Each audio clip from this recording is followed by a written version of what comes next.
Mari kita berdoa. Tuhan, pujian ini adalah sebuah pujian yang sangat indah. Pujian yang mengingatkan setiap kami bahwa kami punya Tuhan dalam kehidupan kami, yang mengerti kami, yang mengasihi kami apa adanya. Sekalipun dunia menghakimi kami, tidak menerima kami, menilai kami berdasarkan apa yang terlihat. Tapi kami punya Tuhan. Oleh sebab itu, pagi hari ini kami sungguh bersyukur kalau sekali lagi Engkau mengingatkan kami lewat pujian ini. Dan biarlah ketika kami mengakui dan menyadari bahwa kami rindu untuk hidup mengasihi Tuhan, menyembah Tuhan, mengabdikan hidup kami. Biar ini bukan hanya menjadi kata-kata yang keluar untuk pujian ini, tapi menjadi sebuah komitmen yang lahir dari hati kami. Sungguh kami rindu hidup bagi Tuhan. Tuhan tolong setiap kami anak-anak-Mu ini ya Tuhan. Sebentar kami akan bersama-sama merenungkan firman-Mu. Tuhan tolong urapi setiap kami. Allah Roh Kudus yang boleh berbicara kepada setiap kami. Dan Tuhan pakai hamba-Mu yang penuh dengan kelemahan, keterbatasan ini menjadi alat Tuhan menyampaikan isi hati Tuhan. Sehingga setiap kami boleh diberkati, boleh dituntun, boleh diteguhkan oleh kebenaran firman-Mu. Terima kasih Allah yang baik, dalam nama Yesus Kristus kami berdoa. Amin. Silakan duduk Bapak Ibu Saudara. Shalom Bapak Ibu Saudara yang terkasih dalam Tuhan. Kiranya damai sejahtera Allah itu sungguh boleh beserta dengan kehidupan Bapak Ibu Saudara. Saudara, waktu itu sangat cepat berlalu. Saya merasa baru saja khotbah, tapi ini ternyata sudah 1 bulan lewat. Terus khotbah lagi saudara ya. Nah bulan lalu kan saya tanya apa yang beda dengan dekor. Dekor kita pohonnya belum ditebang-tebang sampai hari ini saudara ya. Ada yang beda nggak coba? Di bulan yang baru ini apakah dekor kita ada sesuatu yang berbeda? Ada yang tahu?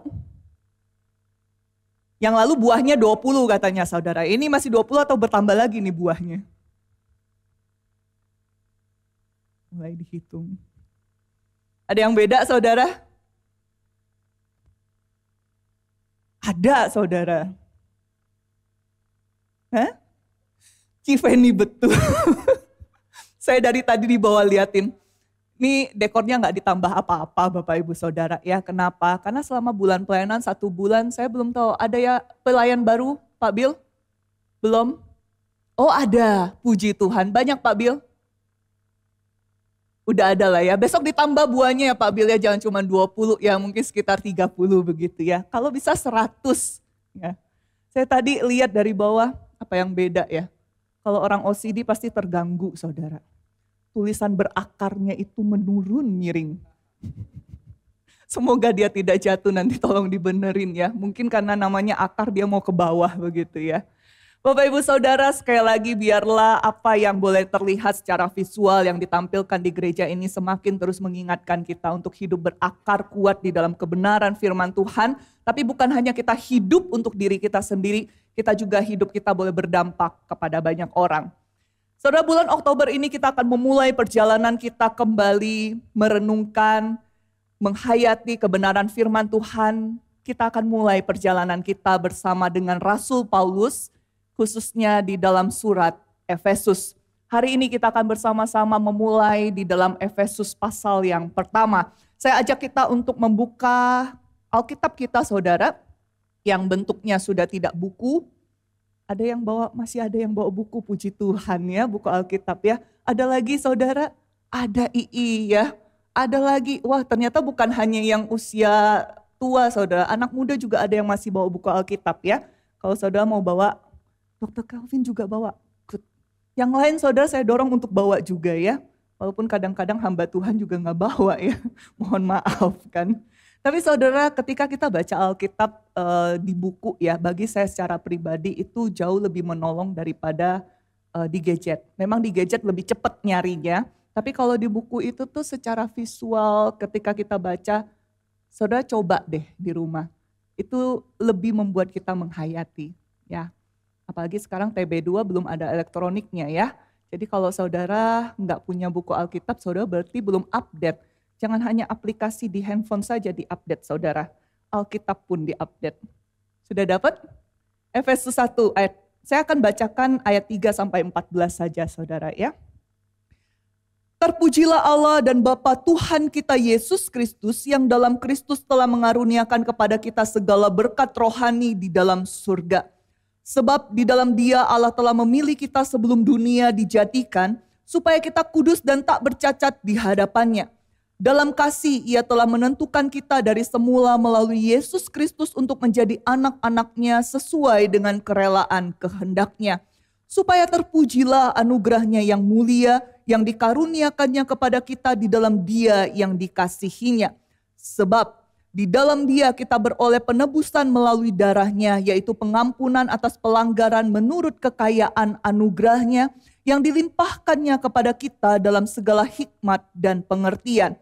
Sebab Ia telah menyatakan rahasia kehendak-Nya kepada kita sesuai dengan rencana kerelaannya, yaitu rencana kerelaan yang dari semula telah ditetapkannya di dalam Kristus sebagai persiapan kegenapan waktu untuk mempersatukan di dalam Kristus sebagai kepala segala sesuatu, baik yang di surga maupun yang di bumi.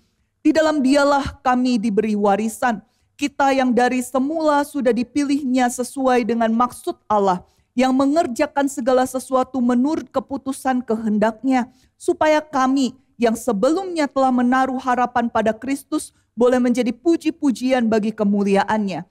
Di dalam Dia kamu juga, karena kamu telah mendengar firman kebenaran yaitu Injil keselamatanmu. Di dalam Dia kamu juga, ketika kamu percaya, dimeteraikan dengan Roh Kudus yang dijanjikannya itu. Roh Kudus itulah jaminan warisan kita sampai kita memperoleh penebusan yang menjadikan kita milik Allah untuk memuji kemuliaan-Nya. Amin. Bapak Ibu Saudara yang terkasih di dalam Tuhan, mari saya ajak kita untuk boleh berandai-andai pagi ini ya. Kita manusia itu harus terus melatih imajinasi kita. Pagi ini saya mau ajak saudara untuk berandai-andai. Seandainya saudara ya kalau terjadi puji Tuhan ya. Tapi ini seandainya. Seandainya saudara diberikan kesempatan untuk milih jadi anak, saudara akan pilih jadi anaknya siapa, akan menerima warisan saudara. Raffi Ahmad dia punya kekayaan menurut yang saya cari ya, itu per Januari tahun ini 1,3 triliun saudara. Mark Zuckerberg itu 4.801 triliun. Orang terkaya di dunia, Elon Musk 8.288,5 triliun. Saudara, seandainya saudara disuruh milih, saudara mau milih dapat warisan dari siapa?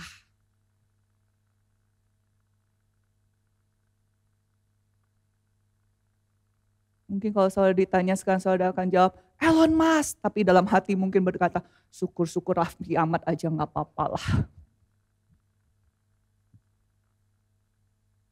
Saudara, saya berasumsi setiap kita di tempat ini, kalau diberi kesempatan milih dan terjadi, saya berasumsi, saudara sama dengan saya, sama-sama kita mata duitan, kita akan pilih Elon Musk.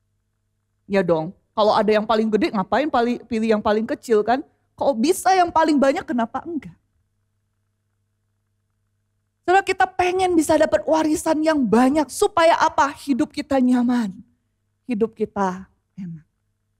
Siapa sih di dunia ini yang gak mau dapat warisan? Itu sebabnya kenapa banyak keluarga juga yang pecah gara-gara warisan. Maka saudara-saudara yang punya harta, dipercayakan harta banyak oleh Tuhan, jangan lupa bikin surat wasiat yang jelas ya, supaya anak cucu saudara gak berantem gara-gara warisan. Ya. Saudara, kalau kita saja bisa memilih dan berpikir bahwa seandainya kalau bisa, saya mau jadi anak dari orang terkaya di dunia, dapat warisan banyak. Lalu kemudian saya coba iseng, saudara, tanya sama AI ya, sama Gemini. Kira-kira kalau alam semesta ini dirupiahkan, berapa rupiah? Kekayaan Elon Musk itu nggak ada 1%-nya, saudara. Bahkan Gemini yang saya tanya itu, dia cuma jawab saya, nggak bisa dihitung. Kalaupun dipaksa untuk dihitung, maka yang mungkin akan dia hitung adalah ini, saudara. Dia cuma kasih saya angka ini, jasa ekosistem global, ya. Kayak produksi oksigen, pemurnian air, penyerapan karbon, penyerbukan. Itu kira-kira hitungannya AI, saudara, 125 triliun dolar per tahun. Kaliin aja lah, saudara, 16.000. Tapi nggak usah pakai kalkulator, saudara, ya. Ngeheng pasti. Itu baru bicara satu hal itu. Belum kita bicara harga gunung mungkin, emas yang terkandung di dalamnya, dan lain sebagainya. Kalau kita berandai-andai pengen dapat warisan dari orang terkaya di dunia, tahukah saudara firman Tuhan dengan jelas katakan kita ini sudah diberikan warisan oleh orang bukan terkaya di dunia, tapi pemilik alam semesta ini. Yang bahkan AI pun gak bisa ngitung kekayaannya. Saudara, Efesus pasal yang pertama khususnya ayat 11 dan 14 di situ Rasul Paulus menuliskan begini. Di dalam dialah kami diberi warisan. Kita yang dari semula sudah dipilihnya sesuai dengan maksud Allah yang mengerjakan segala sesuatu menurut keputusannya. Lalu kemudian lanjut di ayat 14. Roh Kudus itulah jaminan warisan kita sampai kita memperoleh penebusan yang menjadikan kita milik Allah untuk memuji kemuliaannya. Dua bagian yang saya bold itu, saudara. Di situ Paulus tuliskan, kami diberi warisan. Dan Roh Kudus itu adalah jaminannya. Saudara, kita ini adalah ahli waris Allah yang diberikan warisan oleh Tuhan. Dan warisan itu pasti dikasih karena jaminannya itu bukan DP 10%, 20%, bukan, saudara. Jaminannya itu adalah Allah Roh Kudus sendiri. Nah, saya mau ngajak kita untuk melihat dari Efesus pasal pertama khususnya ayat 3-14 ini. Berkat apa sih, warisan apa sih yang diberikan kepada setiap anak-anak Tuhan, ahli waris Allah. Yang pertama, saudara, dikatakan kita ini diadopsi menjadi anak-anak Allah. Mari kita perhatikan ayat yang kelima. Di ayat yang kelima, saudara, di situ ada satu frasa yaitu ditentukan atau menentukan kita dari semula di ayat kelima. Saudara, kata ditentukan dari semula itu secara harfiah dalam bagian ini berarti menentukan batas sebelumnya atau menentukan tujuan sebelumnya. Yang artinya sebelum sesuatu itu ada itu sudah ditentukan batasnya, goalnya itu apa. Nah, ketika kata ini, frasa ini digunakan di dalam konteks ayat yang kelima dikatakan bahwa Allah itu menentukan kita dari semula menjadi anak-anaknya. Itu berarti bahwa Allah telah merencanakan untuk mengadopsi kita sebagai anak-anaknya jauh sebelum kita lahir. Status kita sebagai anak Allah bukan kebetulan atau karena pencapaian kita. Tetapi karena itu adalah bagian dari rencana kekal Allah. Saudara, status kita ini adalah anak-anak Allah. Tidak ada yang bisa mengalahkan status ini. Kalau kita betul-betul memahami Allah itu adalah pencipta alam semesta, penguasa bumi ini dan seluruh isinya beserta dengan angkasa, space itu, sudah betapa menakjubkannya. Dan bukankah betapa bangganya kita punya status itu. Yang kedua, dikatakan kita ditebus dan diampuni. Di ayat 7 dalam bagian ini, sebab di dalam Dia kita beroleh penebusan melalui darahnya. Saudara, kita sudah dibeli dengan harga mahal dan dibebaskan dari hukuman dan kuasa dosa. Nah, saya percaya setiap kita di sini tahu tentang itu. Berulang kali kita sudah diingatkan. Apalagi tiap kali perjamuan kudus selalu diingatkan, saudara, bahwa kita ditebus dan diampuni. Kesalahan masa lalu kita tidak lagi mendefinisikan siapa kita. tetapi pengampunan Kristuslah yang mendefinisikan kita. Kristus itu ketika menebus kita dengan karya di kayu salib itu, seperti seorang yang kemudian membayar hutang. Ada seorang pengusaha, misal saudara, dia menjalankan bisnisnya, tapi karena satu dan lain hal kemudian bisnisnya bangkrut, dia harus berhutang banyak sama bank sampai tidak sanggup untuk bayar. Tiba-tiba gak tahu dari mana, gak ada angin, gak ada hujan, datang satu orang bayar lunas hutang itu. Dan bukan hanya bayar lunas, tapi juga dia kasih modal baru untuk dia lakukan bisnis lagi.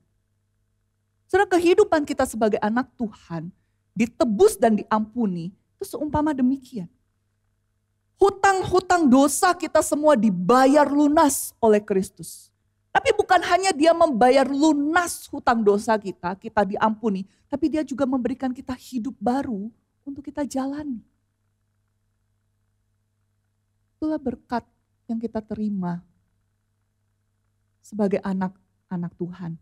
Yang ketiga dikatakan kita ini dimeteraikan dengan Roh Kudus. Saudara, bagian ini semua aja kita perhatikan ayat 13 dan ayat yang ke-14. Di dalam ayat 13 itu ada satu kata yaitu dimeteraikan. Saudara, kata dimeteraikan di ayat 13 ini menunjuk kepada sesuatu yang digunakan di zaman kuno itu untuk menunjukkan kepemilikan, keamanan, dan keaslian. Jadi kalau sesuatu itu sudah dimeteraikan, itu artinya sesuatu entah dokumen, entah apa begitu ya, itu adalah asli. Dan dokumen ini dijamin oleh otoritas yang memberikan meterai. Nah, waktu Paulus mengatakan kita ini dimeteraikan dengan Roh Kudus, saudara, ini berarti Allah itu menempatkan tanda kepemilikannya pada kita. Kita ini milik Allah, dijamin oleh Allah, dan dilindungi oleh Allah. Kalau bahasanya kita sekarang, saudara ya, kan sekarang ini orang suka bicara soal backingan, saudara. Backinganmu siapa? Pejabat mana? Polisi mana? Jenderal mana? Gitu kan. Saudara, Alkitab katakan backingan kita itu adalah Tuhan. Di ayat 14 ada kata jaminan, saudara. Kata jaminan ini di dalam bahasa aslinya itu menunjuk kepada sebuah istilah bisnis yang berarti uang muka atau DP. Saudara, kalau mau beli sesuatu yang harganya cukup besar biayanya, biasanya akan diminta DP dulu, sekian persen ya. Ini menunjukkan tanda jadi, next akan dibayar lunas. Nah, waktu dikatakan dalam bagian ini Roh Kudus adalah jaminan kita, maka ini mau menunjukkan bahwa Allah sendiri itu menjamin warisan itu akan kita terima. Kehadiran Roh dalam hidup kita sekarang menjamin bahwa kita akan menerima seluruh warisan kita di masa depan. Saudara, ini berkat yang diterima oleh para ahli waris, anak-anak Allah. Kita diadopsi menjadi anaknya bukan karena prestasi, bukan karena status kita, bukan apa yang kita lakukan, tapi karena pilihan Allah. Lalu kemudian kita ditebus dan diampuni. Bukan karena kita juga, semata-mata karena anugerah Tuhan. Lalu kemudian kita bukan hanya menerima adopsi, pengampunan itu dikatakan juga Roh Kudus memeteraikan kita. Menjadikan kita, memberikan kita tanda kita ini milik Tuhan. Apakah sampai di situ saja warisan itu? Tidak, saudara. Ini warisan yang kita alami di masa kita hidup di dunia ini. Tapi firman Tuhan katakan, warisan kita sebagai ahli waris Allah itu juga sampai kepada masa depan kita. Kehidupan sesudah kematian. Saudara, Rasul Paulus sendiri di ayat 18 berkata, betapa kayanya kemuliaan warisannya kepada orang-orang kudus. Ini menjadi bagian doa dari Rasul Paulus untuk jemaat Efesus. Supaya mereka terbuka matanya dan bisa melihat kekayaan warisan yang Allah berikan. Karena Paulus sendiri tidak bisa menggambarkan dengan kata-katanya betapa luar biasanya warisan yang Allah berikan ini. Saya mau ajak kita lihat apa sih yang akan kita terima sebagai ahli waris Allah di masa depan. Yang pertama, kita akan menerima tubuh kebangkitan yang tidak akan sakit, gak akan tua, gak akan mati. Saudara gak perlu lagi susah payah nge-gym, susah payah minum suplemen. Saudara gak perlu lagi bergumul dengan sakit, diabetes, tensi tinggi, cancer. Gak perlu bergumul lagi harus antri dokter lama, gak butuh dokter lagi. Tapi anak-anak FK tetap rajin kuliah sekarang ya karena masih di dunia. Walaupun di surga nanti gak butuh ya. Tapi sekarang di dunia harus rajin. Karena di surga kita gak butuh itu karena tubuh kebangkitan kita tidak akan mengalami apa yang dialami oleh tubuh kita di dunia ini. Itu warisan yang akan diberikan Tuhan kepada kita. Yang kedua, dikatakan kita akan tinggal di langit dan bumi yang baru, di mana kebenaran berdiam dan Allah akan menghapus setiap air mata kita. Di langit dan bumi yang baru tidak akan ada lagi tangisan, tidak akan ada lagi penderitaan, tidak akan ada lagi perpisahan, tidak ada lagi kekecewaan. Karena di situ kita mengalami kehidupan yang sesungguhnya di dalam damai sejahtera Allah. Kejahatan itu tidak ada lagi, karena hanya ada kebenaran Allah. Yang ketiga, saudara, kita akan melihat Kristus muka dengan muka dan dijadikan sempurna seperti Dia. Saudara, kalau di dunia ini kita sangat amat happy, bangga kalau bisa ketemu idola kita, ya. Kalau bisa ketemu dengan pejabat mana, atau bahkan mungkin sampai salaman pun kita 7 hari 7 malam gak mau cuci tangan. Karena itu sebuah kebanggaan. Bisa ketemu, ngobrol, interaksi dengan orang yang punya status tinggi. Saudara, dikatakan sebagai anak-anak Allah, one day kita akan ketemu dengan Tuhan Yesus face to face. Raja atas alam semesta ini. Tapi kalau saya tanya sekarang, siapa yang mau cepat ketemu? Saya yakin dan percaya tidak ada satupun yang akan angkat tangan. Siapa yang sekarang mau ketemu Taylor Swift? Mungkin ada yang angkat tangan. BTS. Apalagi ya, saya nggak ngikutin soalnya. Blackpink. Mungkin ada yang langsung angkat tangan dikasih karcis gratis langsung ya, nggak usah gratis deh, bayar gitu. Siapa yang mau ketemu Tuhan Yesus?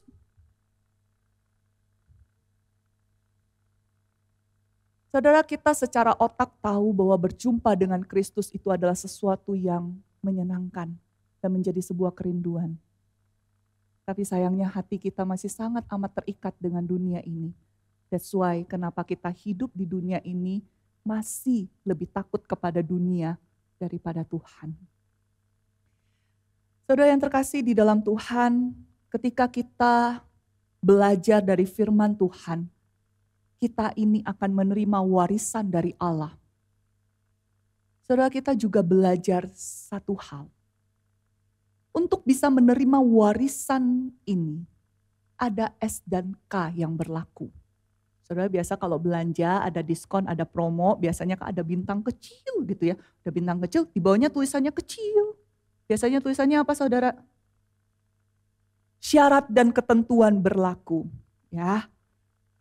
Makanya kalau saudara nggak hati-hati, kadang-kadang bisa kecelek ya. Saya lihat kadang-kadang misal belanja di mana supermarket ada mak-mak yang bisa berantem sama kasirnya. Loh, di situ ditulisnya promonya segitu loh, kok ini enggak?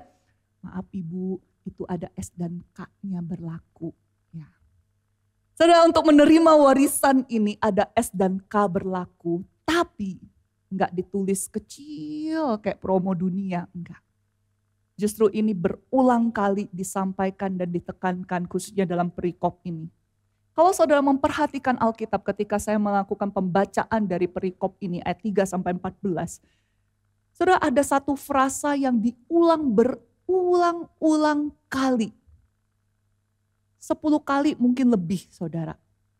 Satu frasa. Ada yang tahu?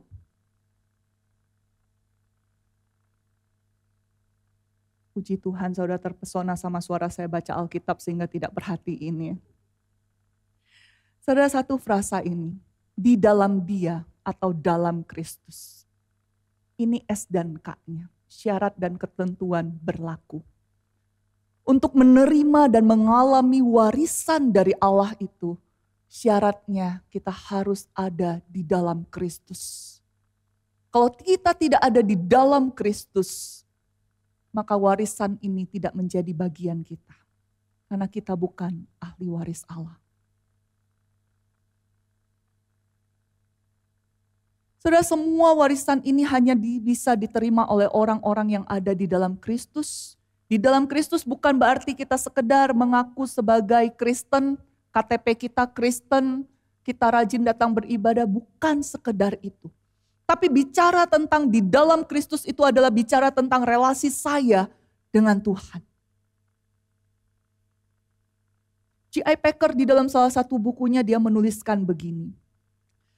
Jika Anda ingin menilai seberapa baik seseorang memahami kekristenan, cari tahu seberapa besar ia menghargai pemikiran tentang menjadi anak Allah dan memiliki Allah sebagai Bapanya.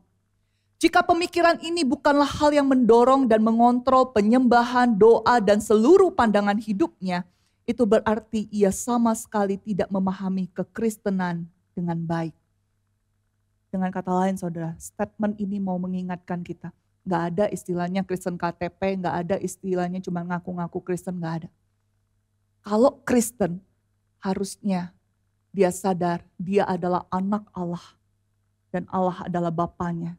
Dan menjalani kehidupannya, dia akan menjalani berdasarkan relasi ini. Saudara, saat ini saya mau mengajak kita untuk lihat begini. Firman Tuhan dengan jelas menyampaikan kepada kita, kita ini adalah ahli waris Allah, anak-anak Allah yang mendapatkan warisan. Di dalam dunia, di masa kita masih hidup ini, kita mengalami berkat rohani dari Tuhan, yaitu kita diadopsi menjadi anaknya, kita ditebus, kita diampuni lewat karya Kristus. Lalu kemudian juga kita dimeteraikan oleh Roh Kudus menjadi tanda bahwa kita adalah milik Allah. Bukan hanya itu, kita juga akan menerima warisan tubuh kebangkitan, tinggal di langit dan bumi yang baru. Lalu kemudian kita akan berjumpa muka dengan Kristus. Pertanyaannya apa artinya pemahaman ini bagi kita? Apa dampaknya, apa implikasinya bagi kehidupan saya sehari-hari? Karena saya tahu saudara, sebagian besar dari kita, mungkin semua dari kita tahu doktrin ini. Tapi apa yang membedakan tahu doktrin ini dengan orang yang tidak tahu? Seringkali gak ada bedanya. Kenapa? Karena apa yang kita tahu hanya sampai pada tahu, tapi tidak kita hidupi. Maka hari ini saudara, pagi ini saya mau ngajak kita untuk boleh memikirkan, merenungkan kehidupan kita sebagai ahli waris. Ada 4 hal implikasi bagi kita ketika kita tahu kita adalah anak Allah, ahli waris Allah, terima warisan dari Allah. Yang pertama, kita hidup dengan rasa aman. Saudara, kita berjalan di tengah dunia yang sudah jatuh dalam dosa. Ada banyak penderitaan, ada banyak pergumulan. Tapi kita juga harus ingat, kita ini adalah anak-anak Allah yang sudah dipilih oleh Allah, diadopsi oleh Allah, menjadi milik Allah. Backingan kita itu Tuhan, saudara. Maka waktu kita jalani hidup ini, mari kita jalani dengan memandang kepada Tuhan. Tuhan yang berkuasa atas segala sesuatu.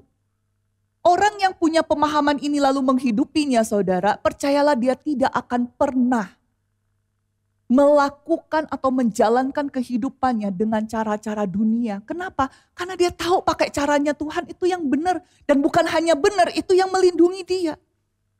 Dan itu yang menjadi berkat bagi dia. Saudara, ada seorang anak Tuhan.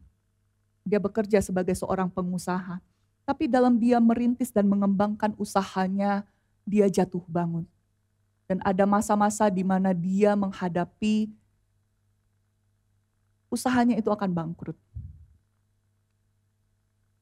Bukan karena dia orang yang bodoh dalam berusaha. Bukan karena dia kurang pinter jualan, marketing, dan hal sebagainya. Tapi yang membuat dia begitu berjuang ups and down di dalam bisnisnya adalah karena prinsip hidupnya. Dia berkata, saya ini anak Tuhan, maka saya mau menjalani hidup saya sebagai anak Tuhan. Tapi saudara, kalau saudara mendengar dia bercerita, saudara akan mendapati betapa kayanya orang ini. Dia kaya dengan pengalaman dan hidupnya itu enggak flat, saudara. Saudara akan mendapati betapa Allah itu luar biasa. Dan kalau saudara mendengar orang-orang seperti ini bercerita, saudara mungkin akan berdoa, Tuhan saya juga pengen punya pengalaman seperti itu.